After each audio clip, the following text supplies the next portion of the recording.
कह रहा find the coordinate of the focus, क्या निकालना है आपको? Coordinate of the focus, axis निकालनी है and the equation of the directrix. तो क्या क्या निकालना है एक बार देख लेते हैं भाई। Find the coordinate of the focus, focus के कोऑर्डिनेट निकालो, एक्सिस निकालो and the equation of the directrix निकालो एंड द लेटेस्ट रेक्टम की लेंथ निकालनी है। लेटेस्ट रेक्टम बोल दिया तो आपको लेंथ निकालनी है, लेटेस्ट रेक्टम की लेंथ निकालनी है of the parabola y square equals to 8x। तो आपके पास गिवन है पैराबोला, क्या है? y square equals to 8x। अब y square equals to 8x नहीं होता, y स्क्वायर इक्वल्स टू क्या होता है? 4ax होता है। तो हमें बस जब पैराबोला की इक्वेशन दे रखी है तो बस आपको a पता लगाना है। क्या पता लगाना है? a। तो अब a पता लगाने के लिए क्या करेंगे? यहां तो कोई दिक्कत की बात नहीं है, जब भी कभी आपके पास पैराबोला की इक्वेशन हो तो बच्चों आपको उसको स्टैंडर्ड फॉर्म में कन्वर्ट करना है। कौन सी फॉर्म में? स्टैंडर्ड फॉर्म क्या होती है? अगर y स्क्वायर होगा तो मुझे यहां पे चाहिए 4ax, और अगर y square equals to minus आ गया तो मुझे माइनस 4ax चाहिए, और अगर x स्क्वायर की टर्म होगी तो मुझे 4ay चाहिए, और x स्क्वायर इक्वल्स टू अगर माइनस होगा तो माइनस 4ay चाहिए। तो मुझे क्या करना पड़ेगा? यहाँ पर y स्क्वायर तो है और पॉजिटिव है तो ये वाला पैराबोला बनेगा, यस और नो। y स्क्वायर होता अगर नेगेटिव होता तो ये वाला पैराबोला बनता, यस और नो। अगर x स्क्वायर होता यहाँ पर क्या होता? x स्क्वायर, तो ये वाला पैराबोला बनता अगर इस तरफ पॉजिटिव होता तो, और x स्क्वायर इस तरफ नेगेटिव होता तो ये वाला पैराबोला बनता। क्लियर है भाई? तो पहले मुझे इस पैराबोला को स्टैंडर्ड फॉर्म में कन्वर्ट करना है। स्टैंडर्ड फॉर्म में हम देख रहे हैं कि यहाँ पर आगे सब में क्या है? 4 चाहिए, सब में क्या चाहिए? 4 चाहिए। तो मुझे यहाँ पे 4 बनाना पड़ेगा। हालांकि मैं 4 वैसे ही बना सकता हूँ, लेकिन मैं आपको ऐसा तरीका बताऊंगा कि हर क्वेश्चन में 4 बन जाएगा। क्लियर है?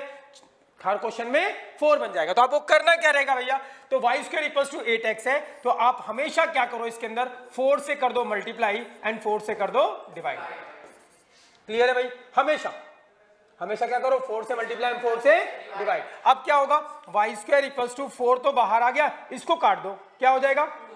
2 हो गया, तो 2x हो गया। कोई दिक्कत भाई?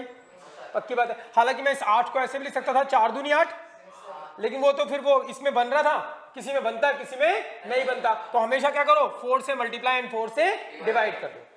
नहीं आई बात समझ में? मान लो ये ऐसा होता y square equals to 3x होता, तब तो ये 4 के रूप में 4 से नहीं तोड़ सकते थे इसको, तो मुझे ये करना होता 4 से मल्टीप्लाई एंड 4 से डिवाइड, तो 4ax हो जाता। 4 ये क्या होता है? a, और ये क्या होता?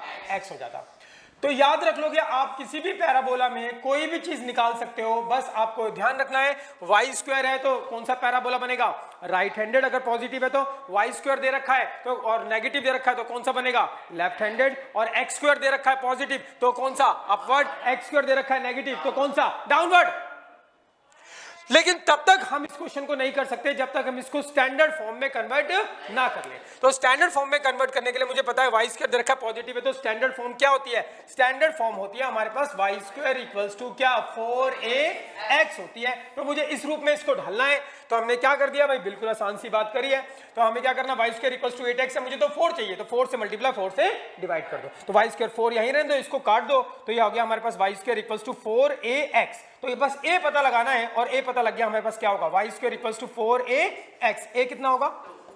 जैसे ही आपको a पता लग गया ना, a पता लग गया, चित्र भी आप बना सकते हो। इसका कौन सा पैराबोला है? Right handed. तो चित्र की इसमें कोई खास जरूरत नहीं है, इसलिए हम बना नहीं रहे। बस जो चीजें निकालनी है, हमें सारी बातें याद है तो हम फटाफट निकाल लेंगे।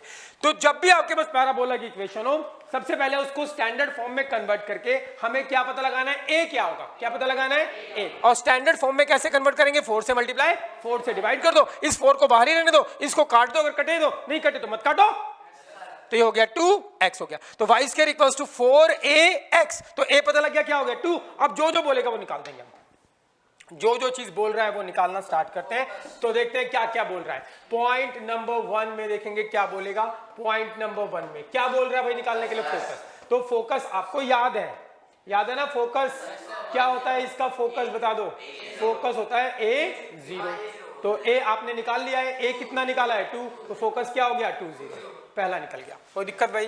फिर दूसरे पॉइंट में क्या बोल रहा है? बोलो निकालने के लिए एक्सिस बोल रहा है। एक्सिस तो कौन सा पैराबोला है? आपको ये पता है कौन सा पैराबोला है? राइट हैंडेड पैराबोला है। तो पैराबोला कौन सा है? ये राइट हैंडेड। ये भी लिख दो, राइट हैंडेड पैराबोला है। Right handed parabola. कोई दिक्कत भाई किसी को?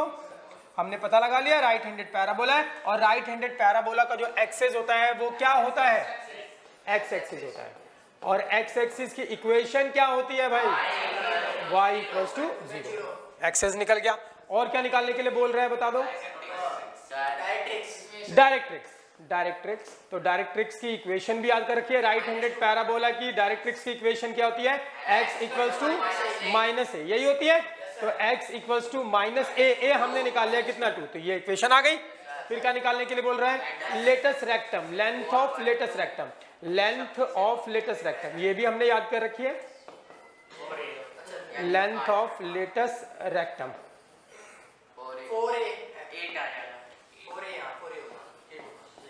लेंथ ऑफ लेटस रेक्टम क्या होती है 4a, तो 4a हमने निकाल लिया कितना 2, तो क्या हो गई लेंथ ऑफ लेटस रेक्टम 8। समझ में आई बात भाई? क्या ये मुश्किल है?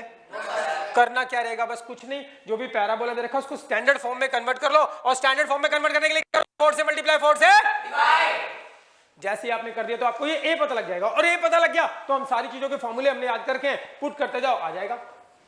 कहानी क्लियर भाई? लिखो।